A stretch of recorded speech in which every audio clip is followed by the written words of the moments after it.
Perihal merenungi dan menata hidup, terkadang butuh ruang dan waktu tertentu.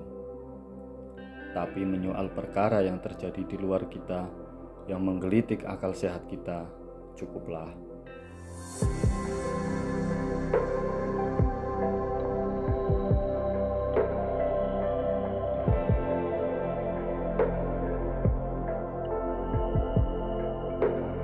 Soal pidato Bapak Presiden Jokowi di sidang tahunan MPR kemarin ya.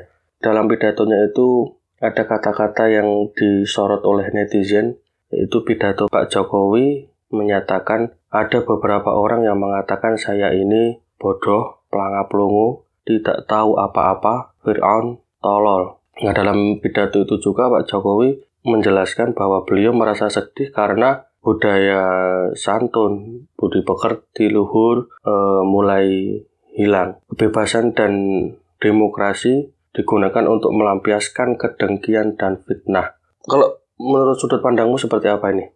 Karena aku warga Indonesia sipil yang ramah dan santun ya. Ya saya ikut menyayangkan kenapa itu sedikit suara kayak gitu mau yang banyak itu. Orang yang ngatain gitu juga nggak sebanyak yang muji kan. Baper gitu maksudmu Pak Jokowi? Ya entah baper enggak, tapi kan resiko public figure, resiko jadi pejabat menurutku. Lagian berapa persen sih yang ngatain kayak gitu loh. Artinya itu anggaplah dari oposan misalkan. Nah oposan kerjaannya apa kalau nggak kayak gitu? Lagian yang muji Bapak Jokowi itu udah berapa persen penduduk Indonesia? 80% bos. Masa nggak cukup cuman dikritik gitu aja sampai curhat di depan DPR, MPR. Yang santun, yang sopan santun itu udah 80%. Yang muji-muji, yang membangga-banggakan itu udah 80%. Yang mencaci maki, yang ngata-ngatain itu berapa persen gitu loh. Masa ya suruh muji semua kan?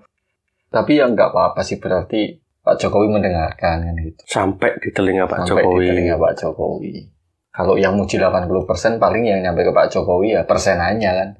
Orangnya, omongannya kan udah terlalu banyak kan.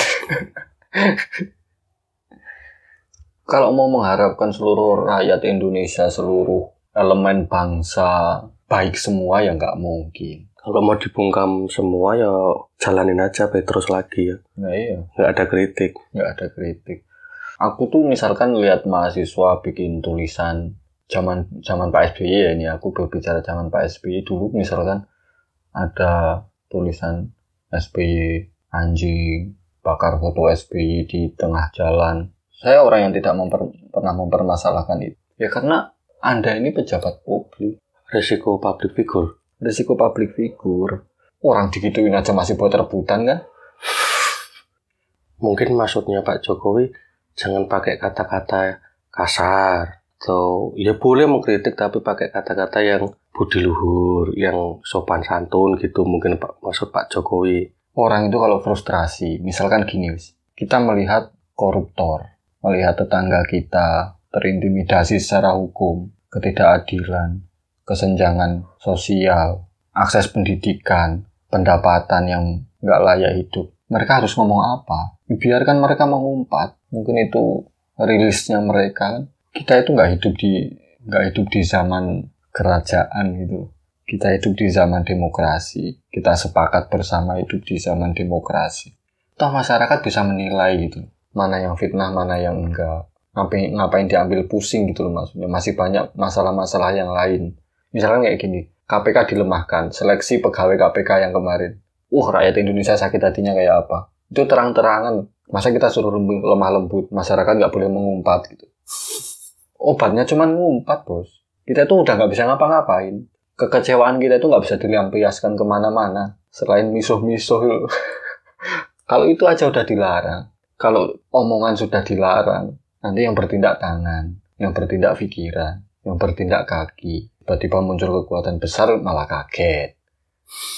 Mending bersuara kelihatan. Masalah-masalah yang lain lebih penting lah Pak Jokowi. Aduh, setuju dan nggak setuju itu nggak penting gitu dalam masalah ini. Kamu sepakat nggak misalkan dengan ujaran itu? Nggak ada urusan sepakat dan tidak sepakat. Itu tuh ekspresi masyarakat. Selama itu tidak melanggar hukum, Silakan aja gitu loh. Udah kita bayangin aja dengan masalah ucapan-ucapan itu. Kita imajinasikan misalkan akan menjadi masalah apa sih untuk kehidupan berbangsa dan negara ini dibandingkan kekecewaan kita terhadap misalkan undang-undang perampasan aset aja yang belum kelar-kelar misalkan. Sekrusial apa sih urusan plonga-plongo, urusan tolol itu, urusan Firaun itu seurgen apa sih itu gitu. Seurgen apa dengan urusan UMKM yang masih nggak dilindungi dari barang-barang impor, yang tidak dilindungi dari persaingan modal. Itu lebih krusial. Utang Indonesia misalnya, energi, tentang sawit, tentang harga macam-macam, Pak. Yang lebih krusial banyak. Ya kalau kita mau bicara plonga-plongo, ada benernya, ada salahnya. Ya kadang-kadang bener, ya kadang-kadang salah. Ya kadang kan orang juga plonga-plongo. Masa orang tegas terus kan nggak mungkin. Ya kadang plonga-plongo. Ini namanya juga manusia. Kadangnya pinter, kadangnya tolol. Kalau lagi pinter, wah kamu pinter. Kalau lagi tolol, wah tolol banget kamu. Kan biasa aja. Yang krusial di mananya gitu. Terus itu tadi kalau yang disenggol masalah budaya sopan santun. Ini tuh budaya sopan santun tuh beneran kadang-kadang juga menjadi kebanggaan kita. Kadang-kadang juga menjadi bumerang bagi kita itu. Ya contoh misalkan udah jelas-jelas mantan narapidana korupsi misalkan, koruptor. Bisa nyalon lagi itu kan kita juga udah nggak logis. Tapi dengan budaya sopan santun, ramah, mudah memaafkan dan lain sebagainya, mudah melupakan. Ya kan jadi bumerang. Remisi masa tahanan karena berlaku baik. Pak Jokowi jasanya besar, oke lah. Ya pemerahnya pemimpin. Ya mungkin kan Pak Presiden itu kan simbol negara. Maka ketika simbol negara ini dikata-katain, artinya ngata-ngatain negara juga gitu loh. Artinya menghujat negara juga. Ada hukumnya kan itu. Oke lah, Presiden simbol negara. Tapi juga jangan lupa Presiden juga kepala pemerintah yang harus siap dikritik gitu. Public figure gitu. Dia nyari uang dari ketenaran. Setelah tenar nggak mau dihujat, nyalahin yang menghujat. Memang yang menghujat kita nggak perlu mikir lagi. Memang menghujat itu ya salah. Gitu. Tapi ya kamu nggak bisa mengelak dari itu.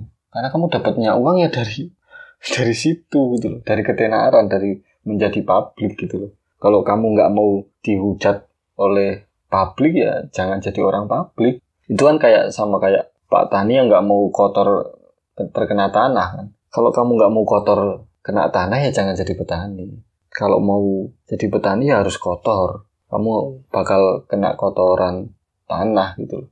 Lumpur dan lain sebagainya.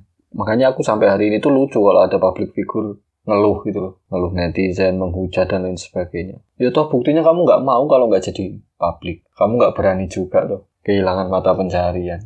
Ya udah risikonya gitu aja. Dengan statementnya Jokowi itu gini. Kenapa kata-kata itu sampai muncul dalam draft pidato gitu kan? Yang nggak habis kamu pikir tuh di situnya kan? Dan itu kan urusan negara loh. Maksudnya urusan banyak hal-hal yang sebenarnya lebih layak untuk diomongkan gitu loh. Nggak sepenting itukah gitu loh maksudnya. Sampai ngomongin hal itu gitu. Pak Jokowi ini tinggal landing yang halus gitu. Udah mau selesai gitu loh. Udah sampai usia hayat kepemimpinannya gitu loh. 2 periode ini saya kira juga Pak Jokowi udah bagus. Dalam beberapa hal. Enggak, maksudnya sudah bagus tuh dia nggak sampai bergejolak gitu loh. Nggak sampai ada isu-isu bahwa dia akan dilengsarkan dan lain sebagainya. Itu nggak. Bahkan ada isu sampai 3 periode gitu loh maksudnya. Artinya kan saking bagusnya masyarakat memandang beliau gitu loh maksudnya. Masyarakat mencintai, puas atas kinerja Jokowi. Atas kinerja Jokowi kan gitu. Ya kalau misalnya gini, kemarin demo buruh 10 Agustus itu. Kalau berbicara sopan santun Pak Jokowi itu malah naik apa LRT atau apa itu kan public transport di Jakarta sama artis-artis. Itu sopan nggak?